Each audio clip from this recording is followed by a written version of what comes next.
We're very fortunate to have Leonard Bagalwa here to speak to us today.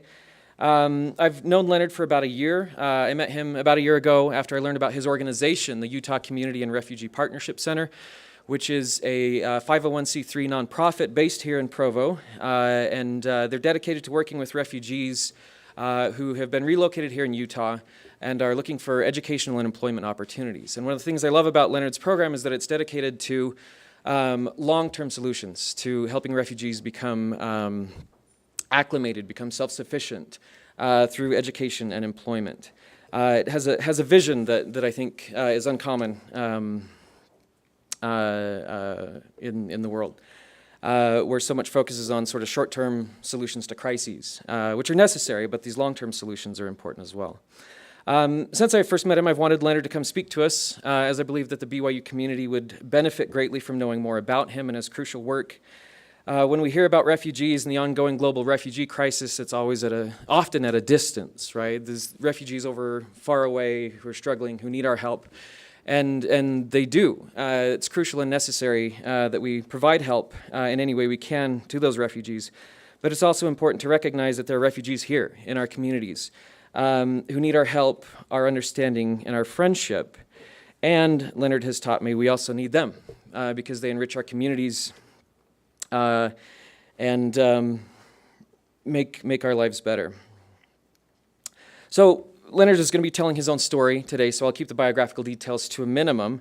But I will say a little bit. He's originally from the Democratic Republic of the Congo.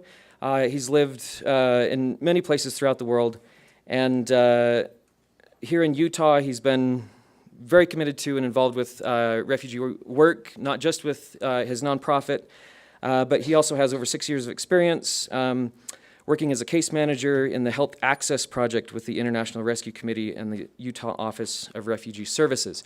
I could say much more, of course, but I'm very eager, as I'm sure you are, to hear from our guests. So please join me in welcoming Leonard Bagalwa.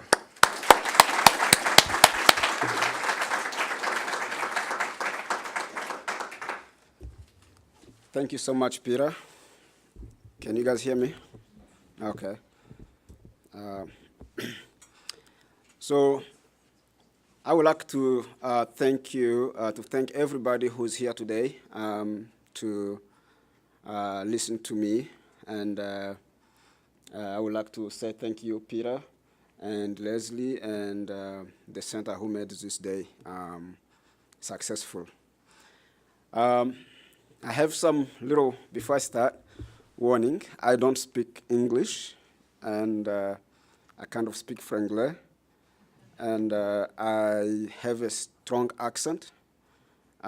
If you cannot understand what I said, please raise your hand. I can try to repeat. And the other thing is, let's try to focus more on the reason why we came here today, to learn. Even if I say some broken English, at least you will get some meaning of it. Okay. As Peter said, my name is Leonard Bagalwa, and I am the founder and executive director of Utah Community and Refugee Partnership Center, a non-profit organization that is helping refugees here in Utah County. As you may know, we didn't have refugees here in Utah County before, but since we started in 2016, May of 2016, we now have at least 38 families, which makes up to 96 individuals. So I'm a former refugee, also from the Democratic Republic of Congo. And today I'm going to share my personal story, how I left Congo and what made me leave Congo. And also I will try to share a little bit about the organization here and what I do for refugees. So one more thing is I work with refugees in Salt Lake City, where we help them with a medical need. I work with an organization called Health Access Project, which partner with all the agencies in Salt Lake City to help refugees with medical need. So that's my full-time job. Okay. So I will tell you a little bit about Congo. So a quick story. So Congo was founded, I believe, by Diego Cao, who was a Portuguese explorer. And and then after that, the Congo was ruled by Leopold King, which he ruled the Congo until 1960 when the country got independence. So Congo was called before Congo Belgium. And then after the independence, 4 years later, so the country changed to Zaire, where Mobutu Sese Seko took power. And he ruled the country until 1997. So since 1964 up to 1997. So one man. So that's Congo. So we have been under dictatorship for a long time. And then the war, after his departure, the war broke in 1997. And that's the reason why most refugees from Congo are here today. So we're going to talk more about that. So this was me. I just wanted to show that so you can laugh a little bit. So that's me. This actually was my professor of English. Okay, so that was my school. So now I can enjoy this beautiful building, right? So those were my two siblings. We're going to talk more about them. They passed away. So the war broke up in Congo in 1997, and this was because in 1994 we received refugees from Rwanda, and the government of Rwanda decided to follow them because they believed there were some genocide people who moved to Congo. So and that's how the war came up in 1997. So in 1999. I was 17 years old, so I was taken as a child soldier. And I was taken to a place called Ijwi. Let's see if we can see that place. So it's kind of small to see. It's a small island. It's here, Ijwi. So that's where I was taken. And I stayed over there. We did like 2 months training. So, but because you can see I was very skinny, so it was hard for me to carry those guns and stuff. So I was trained to be a spy. Did I say that word right? A spy, like somebody who like give out information, get information and give it out. So that's how I was trained, and it came to the point where after 2 months, we left the Ijwi because they wanted us to go and do the work. Okay, how do we do this? Okay, there we go. So when we went to this, you can see this picture. I was told to not move a little bit, but you can see the picture on the corner here. So they have like hotels and kind of business. That's where so this lake is called Lake Kivu. That's where so we were coming from the other side. So when we went over there, the military dropped us over there, and they went to do their business, and they left us outside. So I had to escape, and I went in the jungle over there. So where I spent 6 days. As I said, because of the time, we're gonna be just short. If you have more questions, you can ask those questions after. So in the jungle where I spent 6 days walking. So over there, I met some interesting people whom I've never seen in my life, but I knew about them historically. They are called pygmies, and it was a blessing for me. It was scary, but it was a big blessing for me. Where when I met the pygmies over there, the pygmies helped me with letting me know where I am and where I have to go. So when I told them about my story, they were really scared, and they were like, if we really keep you here, we might be killed too. But you have to go. So I'm like, I'm really hungry, so they give me food.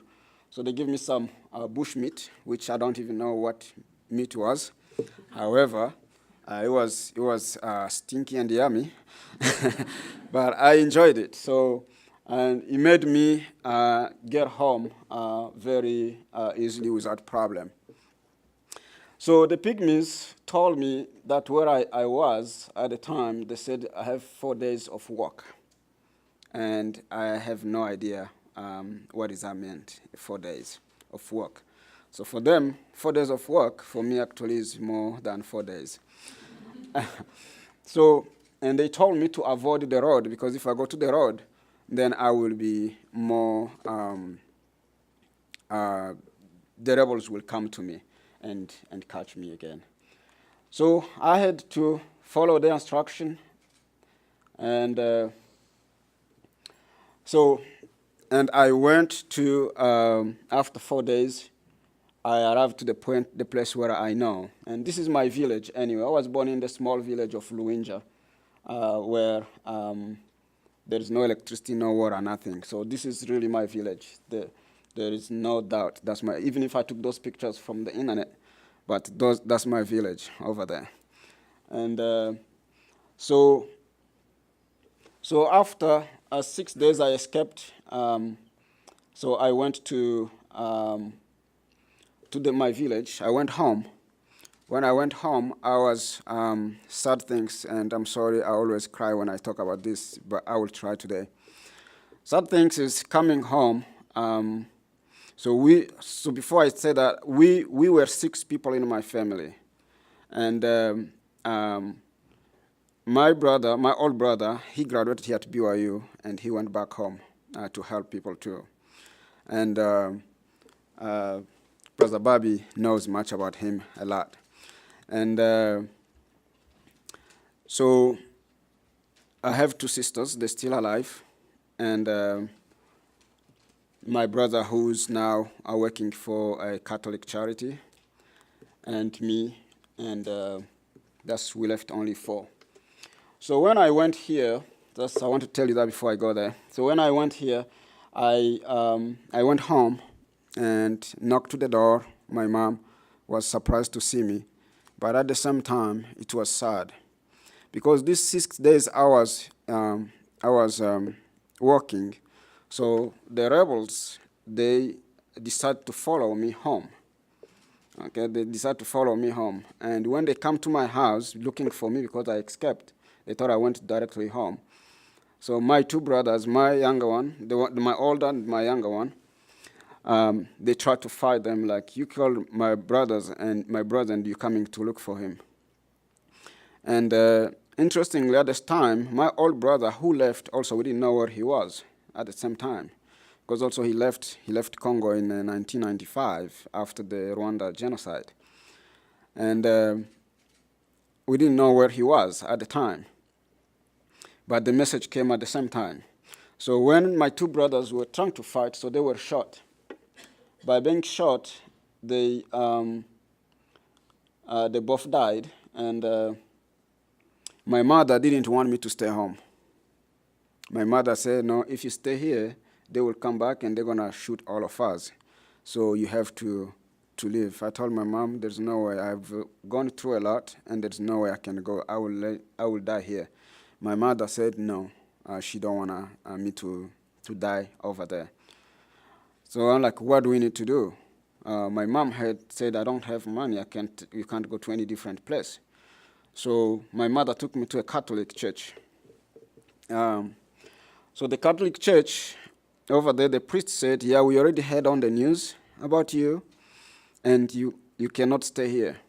So they take me to a different city called Uvira, and they put me in the boat, and they paid the boat until I reached Zambia. So when I reached Zambia, so there is nothing to do in Zambia. So in Zambia over there, I said, okay, well, I heard that in Tanzania, life is better than in the refugee camp. So we went to Tanzania. To go to Tanzania, to go to the refugee camp, you have to go register in town in the Dar es Salaam. And when we went to Dar es Salaam, things came in my mind, like, because it's hot in Dar es Salaam, and where I come from is not that really hot. It's not like Kinshasa where he, Brother Seth lived, Bobby lived. So, so when I saw how hot it was, I'm like, I cannot stay here. So I asked people where else refugees are. So they told me I need to go to Malawi. In Malawi, I took the bus because at the time, the driver thought that Congolese people have money. So they thought I had money. So when we went at the border, and we didn't, no passport, nothing. So when we went at the border, the driver just dropped us over there in the bush somewhere because we were about 4 people from Congo. And so when he dropped us up over there at the border of Malawi and Tanzania, so the things become interesting. So we didn't know what was really going on. So one of the guys we were with, he's like, well, we need to get out of here and move to the bush so that people won't be seeing us, so otherwise we don't know what's going to happen to us here. And we went over there, was like about 8 a.m. And then at 3 p.m., I said, no, wait a minute. We're going to die here in this bush. We don't know where we're going. I have been in the bush before. I know what's going on. So instead of we staying here, let's go to the road. Even if we die up over there, we will get at least somebody take our body and go bury us. Than being here and the animals will eat our body. So my friends, they accepted to follow me, and we had to go to the road. Interestingly, and this is how the Lord works, is we just go over there like a minute later, we saw one car pull up by us, and with a guy with a long jacket, and in my mind, I'm like, well, if it's not death, that means we're going to get out of here. So the guy pulled up, was like, come here. So we went close to the car, and then he's like, he's talking in Swahili. Tanzania Swahili is different from Congo Swahili, which is more pure Tanzania than Congo one, because we mix with French. He talked to us, and then we replied, and he automatically knew that we were from Congo. And then he's like, okay, so what's the problem you guys have here? We told him, like, the problem is we were supposed to go to Malawi refugee camp, but the driver left us here, and all our belongings, they took everything. And the guy, he just said in Swahili, ndugu zangu wa Tanzania, means that poor my brothers Tanzanians. That's what he said.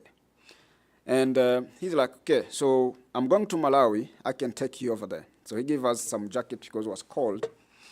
And so he took us to Malawi. He just dropped us to Malawi refugee camp because he knew where he was. And this guy, he was a pastor. And I always regret why we didn't even take his number at the time. So, but we don't know now where he is. So anyway, he did good anyway. That's why doing good is always important in our lives. So we, in a refugee camp in Malawi,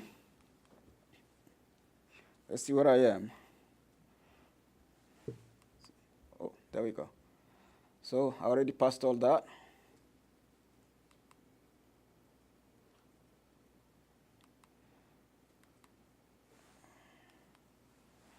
Okay, so this is a refugee camp in Malawi. This refugee camp is called Zaleka.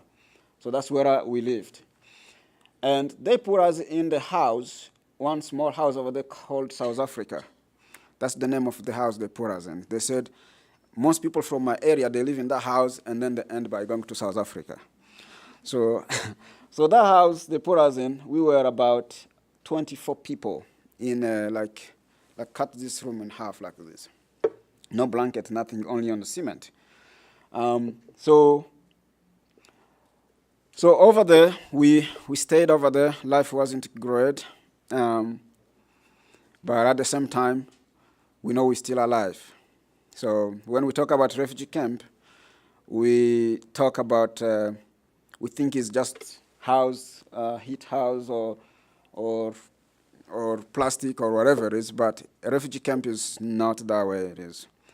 Some refugee camps are good, but here, how we were fed here was, you bring your hand with a hot corn, like the corn and beans, they just pour on your hand. That's how we were fed over here. So the bigger your hand is, the more you get, and the more you get full. So it was, life wasn't good. I hope things changed since when we left over there. So we stayed over there for almost 3 years. And after the camp was too full, so I was among the lucky people. And at the time, I don't know where my brother is, my old brother. So because of the camp was too big up over there, so they had to take us to Zimbabwe, Tongogara refugee camp. In Zimbabwe, refugee camp was great. We had a bed, we had a mattress on the bed, blankets. It was great. So it was really a nice place to be. So, and we had a voucher. We can go do shopping on our own food and stuff like that. Things was really good in Zimbabwe at the time. So I stayed up over there in Zimbabwe. So I was going, so because how we survive over there, when they give us the voucher, we go to the refugee, we go shop so we can sell our food because we had enough food. And we save money. So we didn't get money, but we saved money by selling our own food. So I ended up saving money where I was allowed to be going to South Africa and buy some food, some clothes, and come sell them. South Africa, Zimbabwe, South Africa, and also what the other country? I forgot the other country. Sorry. So anyway, so we were going to buy things they need in Zimbabwe, clothes, and we come and sell, and that's how we survived in Zimbabwe. And if you know the history of Zimbabwe, you know what happened in 2001. So 1999 to 2001, so life wasn't great after that, after the political issue changed over there. So, but we stayed up over there in that time, and then I was lucky the time I knew that actually my brother is now in America. So my brother, he joined the church in South Africa, and at the time, and the stake president was from here in Utah. So when he moved with my brother, and that's how my brother ended by coming to BYU here. He went to BYU Hawaii and BYU Provo. So, and that's how I end also by coming to the United States. So that's my story. So now let me tell you about my life in the U.S. a little bit. So in the U.S., life was great. So I came and I lived in Salt Lake City for 6 months. But me was born in the small village and living in so imagine from the third world country from the third world country in the village to the first world country in the big city like Salt Lake City. It was hard for me to really manage over there. So I had to move to, because at the time, my brother, he moved to Washington, D.C. He wasn't here anymore. So I had to move to Provo. And then by moving to Provo, I got a job where I was cleaning the Provo cemetery here, and my shift was at midnight. So back home, going in the cemetery, that means you are a witch. So, so at midnight, kneel down, cleaning the grave, taking off the dead flower and stuff like that. It was horrible for me, like scared. I have to stay on the phone. I had a friend of mine from Kenya. I had to stay on the phone with him. He's like, man, I have to go to work. You need to just... So it wasn't good, so I ended up quitting that job, and I didn't have any savings. So I ended up being homeless here at Provo Library. So one night, I am like, well, I cannot, that's not what I came here. So I said to myself, the first person, that was Saturday morning, the first person I see today in the morning, I will talk to them and tell them I need help. At the time, I couldn't speak any English. So in the morning, like 8 a.m., I saw somebody park behind the library up over there, and I went to them, like, hello, sir, and then, so he couldn't understand me because he was kind of deaf, and the wife was like, honey, somebody's talking to us. And then he stood up. I was like, who's talking to us? And I'm like, and he's like, this guy here. And then I told him that I need help. And he's like, what help you need? I'm like, I'm homeless here. I'm a refugee from Congo. And then he's like, oh, really? It's like, we actually served in South Africa. And I'm like, oh, really? You served in South Africa? He's like, yes. I'm like, okay, that's good. How can we help you? And then he's like, and I'm like, anything will help me. I just need a place to stay. And he's like, okay, he left me his business card. Called me on Monday. And I'm like, okay, I will use the library phone and call you. So I used the library phone, I called him. He's like, actually, I was going to come pick you up. Are you still up over there?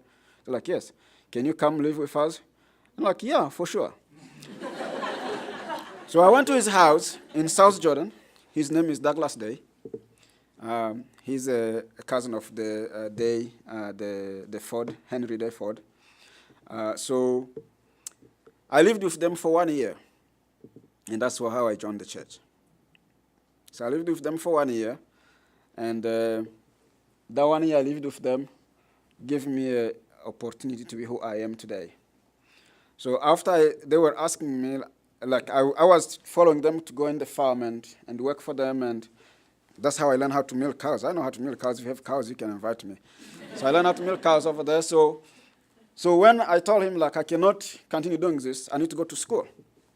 He's like, I thought you said you never finished high school. I'm like, yeah, I never finished high school, but I want to go to school. So he took me to the high school in South Jordan. At the time, I think I was 24 years old. And because of my tie, the director said, yeah, we can take you here. It's okay. So I was accepted at the high school, actually, at the age of 24. And I went to school, looking around. I'm like, oh, man, these are just kids around me. So I didn't feel comfortable, so I had to quit. I told them, I have to quit. So I'm like, I need to go to SLAC, Community College. I went over there. I did a test, but they didn't accept me on time. And then at the time, I came to UVSC. At the time, it was UVSC.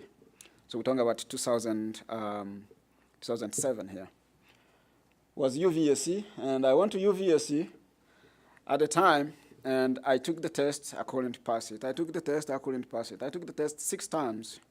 So I went home. I told my friend, hey, can you be telling me how to do this? And I'll tell you about this man here with this big beard here. Can you tell me how you do this, how you solve these problems, how do you read, how you understand this? He kept teaching me.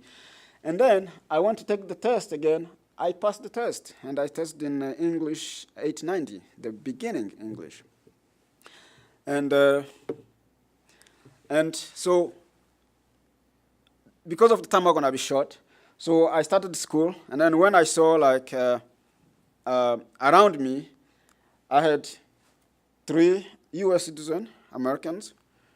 Here we had 2 Brazilians and some Hispanic. And I'm like, if I'm taking English with an American, so why should I feel shame? So I started taking classes at UVU, and the math was hard for me. I had to take math 950, like 3 times. And then I went to see this man. Actually, can you stand up, Robert? So I went to see this man. He was a teacher of math at UVU, and he was also an advisor. So I spoke to him. I'm like, this is my problem. I don't know what I need to do here. And he's like, young man, you are smart. And I'm like, no, I'm not smart. He's like, yes, you're smart. Sit down over there. He gave me a test. Okay, he gave me two tests. I didn't know it was one question, actually. So it was one question. One was in Word, another one was in just numbers. And then I did the one in Word. I failed it. And then the next one, in numbers, I got it. And then he's like, sit over there. He's like, did you know this was one question? I'm like, no, I didn't know. And that's how he taught me how to, on math. So he's like, come to my class. I went to his class. I took his class. I passed with B-. Okay, I went to 990. I passed with B-. 1010, I passed with A-. 1050, I passed with B-. And I'm good in math as of now. I can claim that because of that man over there. So anyway, I graduated in 2011 at UVU. And that's the time I decided I'm going to go back to help my fellow men in Salt Lake City with refugees. So since I've been working in Salt Lake City, I found out the refugees' need is not to give them. Because you can see somebody who's been here 5 years, but is still in this type of circle. And this circle is not that they are not smart, but it's because of our system in the United States is big. And as the system is big, plus these people who have the refugee experience with trauma and whatever happened to them over there, and so it's hard for them to really move on. So I kind of, the 5 years I've been doing crisis management, I kind of think like, okay, what really refugees need? I kind of found out that most refugees, they need financial assistance, but however, all they need is more educational services. They get case management in Salt Lake City for at least 8 to 2 years, okay, through CCS, which is Catholic Community Services, IRC, and AAU, and there's some other small organizations. However, after they receive all the assistance over there, they still don't have professional background. So, and all the jobs they get sometimes is in the manufacturing and stuff like that. So they don't have, and most of them refugees work at the Humanitarian Service Center in Salt Lake City, where they make $7 and $25. And most of these refugees are more have like large family. So it's hard for them to survive. So I'm like, okay, so what can we do to really help? I'm like, I don't think I have an answer for old folks, but I think I have an answer for young men like me, young men and women like me. So what do we need to do? So in my mind, I'm like, okay, I don't really know what we need to do here to help them. So I came up with something called MEET, MEET. So, and so means motivate, empower, educate, and transform lives. And so how are we going to do this? So in Salt Lake City, we have school over there, but all schools are closed. How am I doing on time? About 5 minutes. Okay. So in Salt Lake City, we have all schools, but however, with refugees to get into is hard for them because it's not open enrollment. So we have here in Utah County, we are blessed. We have Utah Valley University, which is open enrollment. You can start over there, and if you're going to transfer to BYU or anywhere else, you can do that. But at least you get into the system of high education. So, and that's where that came from. That's where Utah Community and Refugee Partnership Center came in. So let me tell you a little bit about the organization. Oh, do we know about who's a refugee? So anyway, before we go to the organization, let me do that. So a refugee is a person forced to flee his or her country and is unable to return due to persecution based on religion, race, nationality, and political opinion or membership in the particular social group. So that's the refugee. So that's the difference between a refugee and an immigrant. Okay, that's the difference. So an immigrant is somebody who came here to look for life or came here for something else, okay? The family brought them here and stuff like that. Those are immigrant people. So we have this video here, but it's talking more about refugees. It's 4 minutes. Well, I have only like 3 minutes left, so we can't look into that right now. But I'm going to talk to you a little bit about how refugee gets here. And I like talking about this because I'm an advocate, so that's why I like talking about this. So these are the agencies, the government agencies that are involved into like refugee screening. So it takes up to 36 months before they can get one refugee here. So that's how it works. And this is not because, so in the refugee camp itself where they get you from, there is more other things involving. Before you get to the list so you can be screened is another process and corruption. So, but once you get to this one, you have 36 months to come to the United States or to go to Australia, Canada, or United Kingdom. So those are the country they resettle, the third resettlement countries.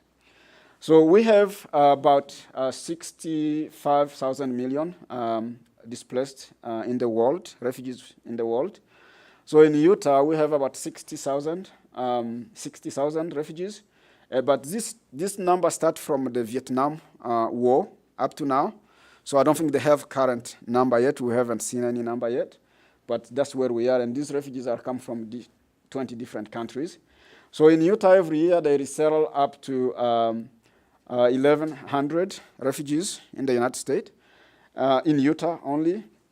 And this is because we are blessed in Utah, we have 2 resettlement agencies. So we are the only people out of 9 resettlement agencies in all United States. So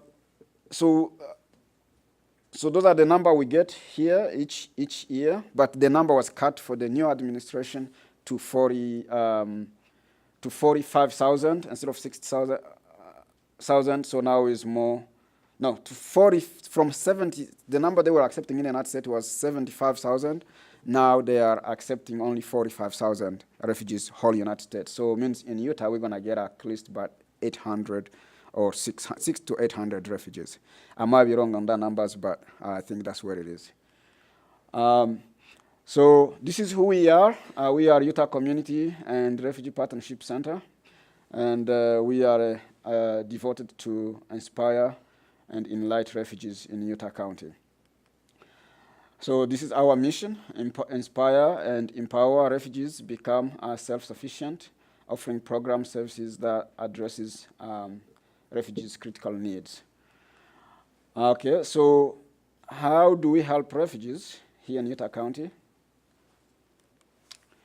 So we're focusing more on this main area, so housing, employment, education, healthcare, immigration, and culture integration and advocacy.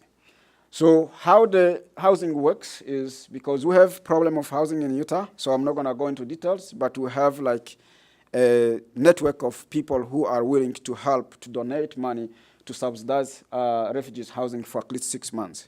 So that's how the program works. So the employment, so we train refugees how to get a job and how to and how to keep the job. And also we talk to organizations that are willing to hire refugees to just get them and give them a good job. Like we partner with New Skin, we partner with Ballard Manufacturing Company, Spherion, and more. So those are the company we are partnering with. So education. So we have right now we have 8 refugees at Utah Valley University, and we have 2 more starting in January, and also we have some who are going to high school, and we also create a life skills English life skills class at UVU. We taught that one. We have volunteers who are teaching that. And also we just opened computer training, and we're planning to add on basic health education on it. Okay. So those are the type of things we do. If we have more questions, we can talk about that. My time is up.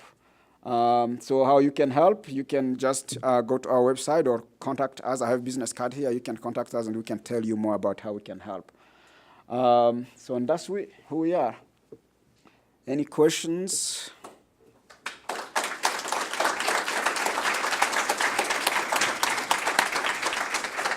Yeah, we'll have to stay here.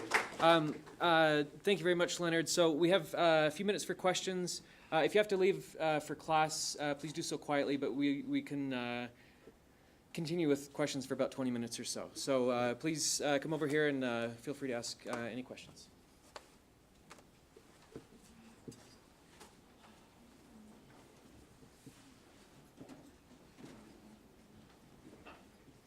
Yeah, over by the mic.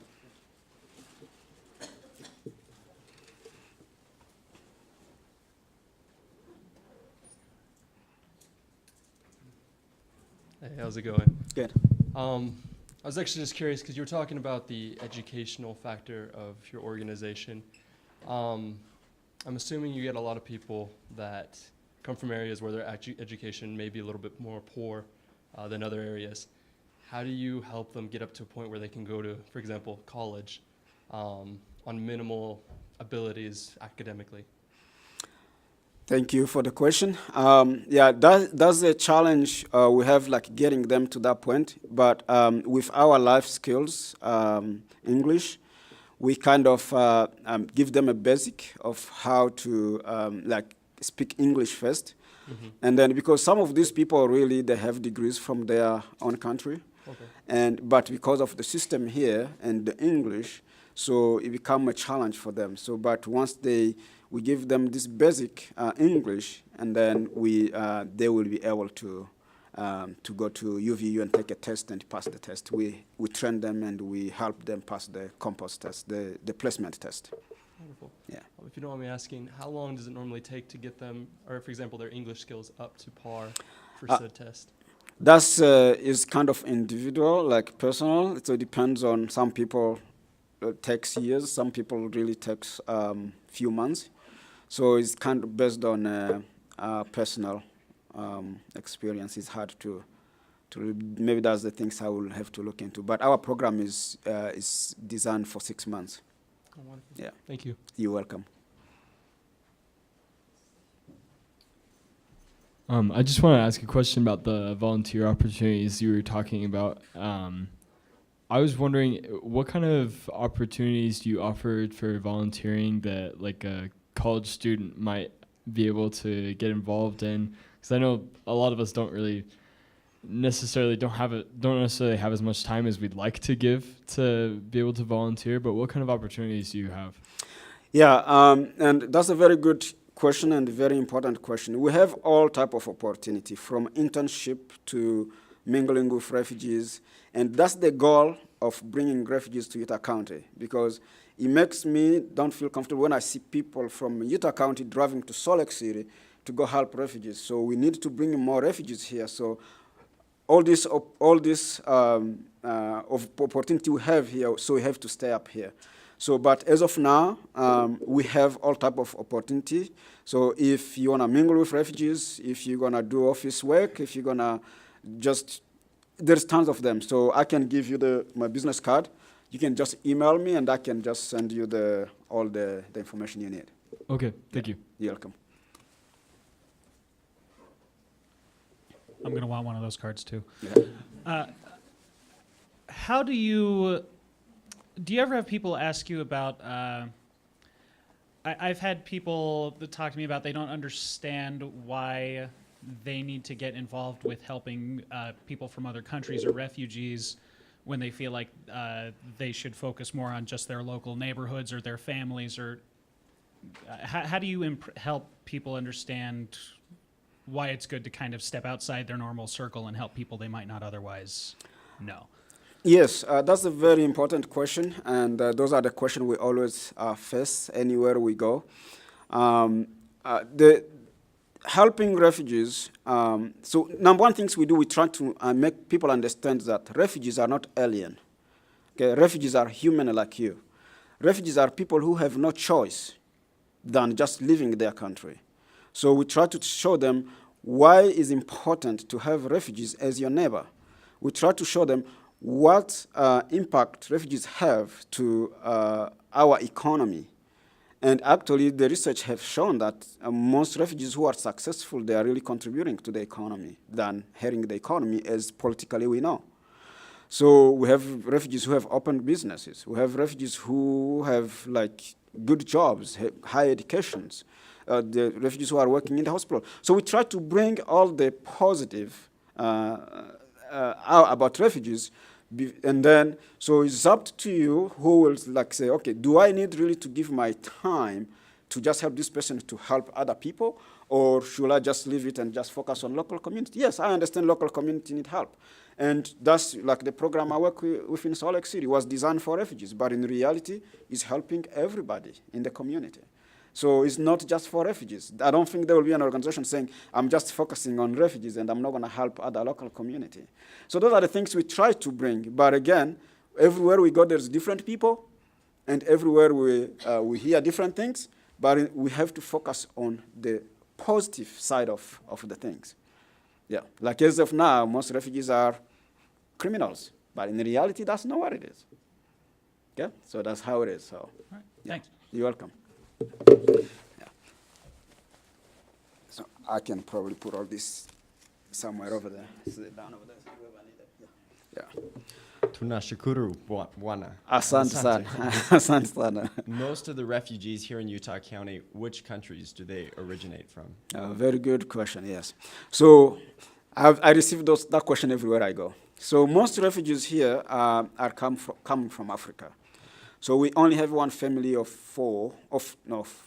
three. So wife, husband, and a child. From Buruma, that's the only one family we have. But most of them are from Rwanda, Congo, Burundi, some from Uganda, and Somalia. That's the people we have so far. Cool. Yes. Thank you. Speak Swahili, so I can see. Yeah. And all of them speak Swahili, so you can speak Swahili with them, yeah. So, yeah. Hi. I was just wondering, I know you said that for like younger refugees that you have those educational programs. What do you do to help those who are like older that come? Do you help them to learn English still, or do you just give them like employment training? You know what I mean? Yes. So for those who are old, on our program we have like about 3 families who are in the 50s. So, and due to their health situation, so they much stay home. And so what we do, we have mentoring program. Mm-hmm. So where we send people to their house and kind of help them, take them around shopping, teach them how to shop and stuff like that. So we have that going on right now. Mm-hmm. And we're hoping to do more. And that's why coming and volunteer with us, those are the things you can do for us, create programs, and we can lift them up, yes. Awesome, thank you. Thank you. Hi. So besides language, what are some of the cultural challenges that refugees in Utah face? It's not only refugees in Utah. I think in the whole United States. As we know, the system itself is huge. Like from healthcare to like taking a bus, okay, is a huge deal. Okay, these refugees, some of them came from a place where they don't have this type of system. So it's like healthcare is a huge challenge. Okay, healthcare is a huge challenge for refugees. Even making their own appointment is kind of hard for them to make their own appointment. So there's tons of challenge. I will tell you, everything is a challenge. Taking a bus itself is a challenge for them. So the things we take for granted here that's the most things refugees need. And that's why when I hear people say, oh, I would like to volunteer, but I don't know what to do with volunteers. But the truth is that those things you left when you were a baby, those are the things we refugees need, okay, to get out of where we are. So I don't know if I answered the question right. Okay, yeah, thank you. Okay, thank you. I guess in addition to the cultural difficulties that refugees face, what are some of the racial boundaries or barriers that refugees face? You mean racial? Yeah. Okay. That's a tough question. I didn't want to go over there, but thank you for asking me that question. So I think when we talk about racial, I think also goes to individual, how you take things. I'm a type of person that even if I know who you are, I'm a type of person who don't really take things like personal. But however, I have heard a lot of complaint about racial discrimination, but it depends on how you take it. Like, for example, somebody told you, why are you white here and you are black here? And they tell you because you are a descendant of Ken. What does that mean? That's an example of race. But in reality, do I take that myself? No. One thing I know is that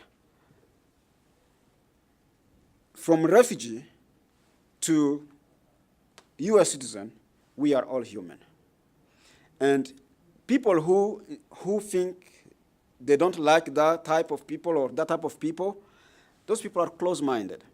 And everywhere you go, United States, Europe, Africa, you will see always close-minded people. And those people shouldn't take our time. I think we should focus more on positive things and just move on. But I'm not denying that those racial things don't exist. It does. But however, It depends how you take it yourself. And it's a tough situation for me to talk about because anytime people discriminate against me, I take as who they are. I say, that's Peter, it's okay. I am Leonard, simple as it is. Okay, that's me how I take that because I'm not going to fight back. I just need to take it and say, I hope one day you'll be more educated. Yeah. Thank you. You're welcome. Thank you. We can talk more about that later on. Yeah. Mm-hmm. Yeah, you spoke a little bit about the kind of an education gap that happens when a refugee comes to the United States and how you can do that. But there's also kind of a technology gap as well. So like when you're going to look for a job or like at school or something like that, having a cell phone or a computer is really important. Like how can they overcome that when they're just starting off with nothing really? Thank you so much for that question. Yes, I will give you an example. We used to apply jobs for refugees like cleaning jobs at Intermountain. And we apply online, but the application, we never hear back. We're going to keep calling, we never hear back. So because refugees don't have experience. First of all, those people have been here less than 5 years. So, and most jobs, sometimes they are looking for 3 and 5 years experience. So they don't have that experience. So the computer automatically kick their application away. So without even reaching somebody. So how we deal with that, that exists, is everywhere. But how we deal with it is we go talk to the hiring managers. Like, okay, we have refugees. This is what refugees can do for you. This is what refugees, and once refugees receive the job, they don't lose it because they live paycheck to paycheck. So they are not going to fight, I need this much money. But whatever you pay them, they will take it. And they keep their job. And that has been working a lot, and companies are happy, and we are happy. We are receiving more phone calls. We need more people, and we need more people. But yes, the technology is a huge challenge. But what we have been doing is we've been doing training for refugees. We do like from resume to before interview and after interview follow-up with them. Okay. Yes. And you just use like library resources and stuff like that? Like they can get access to a computer at a library to build a resume or we try to get them to come in the office and do that. Mm-hmm. However, once they get a small job, even if they pay less money, they stuck on it because they don't have another time because they have to work crazy hours so they can make living. Yeah, but we try to make them to explore different options around, and especially libraries. And yeah, we try to do that. Yeah. Yeah, take my card and we can talk more about that too, yeah. Yes. Hi. Hi. Okay, so I'm an illustration student here, and I have a personal project called Refuge, and I wanted to show how refugees and everyone's the same. We're all taking refuge from something. So I was just wondering if your organization would be interested in that, because I was going to draw some people and then just draw everyone and have little blurbs. I know this is kind of like not really a question to ask in front of everyone, but. Yep. We are very open to anything. Okay. Okay, we are very open. Okay, and the only thing when I see people come like that is most refugees, if you want to do an interview with them, you will do that, whatever you want to do with any program. But refugees don't like exposing their personal information on social media and stuff like that. So it will be 1 out of 10 who will accept you to do that. And that has been a challenge we're trying to work on it, but you're welcome to come to the office and we can talk more about it. Okay, yeah. Yes. I just wanted pictures, not, because I've found as I've been working with other people that's really hard. It is possible here in Utah County or Salt County, is possible. So just come and let's talk about it. Okay. Cool. Okay? Take my business card, yeah. My sister goes to a high school in Salt Lake, and she tutors a lot of refugees at the high school. And I was just wondering if there's like certain high schools that are more willing to take refugees, or if you just send them to whatever high school they live closest to, or how you go about doing that. No, in Salt Lake City High School, in Salt Lake City really county, like things are really good. Like it's very structured for refugees, very well. So you can go to any high school you want to while you live in Salt Lake County. And I don't know much if there is any restriction, but I have people who, I never had any complaint of like, oh, this is the high school. And they have something they call international charter, which is equivalent to high school. So I don't think there is, I don't think there's any problem with high school. Okay. I think high school is more like open to anything. Cool. And then with further education after high school, are there certain schools that are more willing to work with refugees? And if so, are there like tutoring opportunities that we could? I think here in Utah County, we are doing more better than Salt County when it comes to higher education. I think, first of all, we don't need too much like TOEFL and stuff. Like my wife, she's from Nigeria, and she was born speaking English, and she tried to go to University of Utah, and they told her she need to take TOEFL. And she already finished her English 10 at UVU, but they still want her to take TOEFL. And to me, it was kind of interesting to hear that. But again, there is always something like tutoring, like those high school kids, for example, those people who are going to school, to UVU. Like I just had a complaint, somebody don't know how to navigate Utah Valley University website, how to submit the homework and stuff like that. Yeah, so those are the type of things we need people for sure. Yeah, yeah. Okay, I think we should probably wrap up. If you have additional questions, we'll be lingering here for a few minutes, so feel free to come meet Leonard, talk to him, and look into the organization. They're doing amazing work, as you can tell. So let's thank Leonard once again.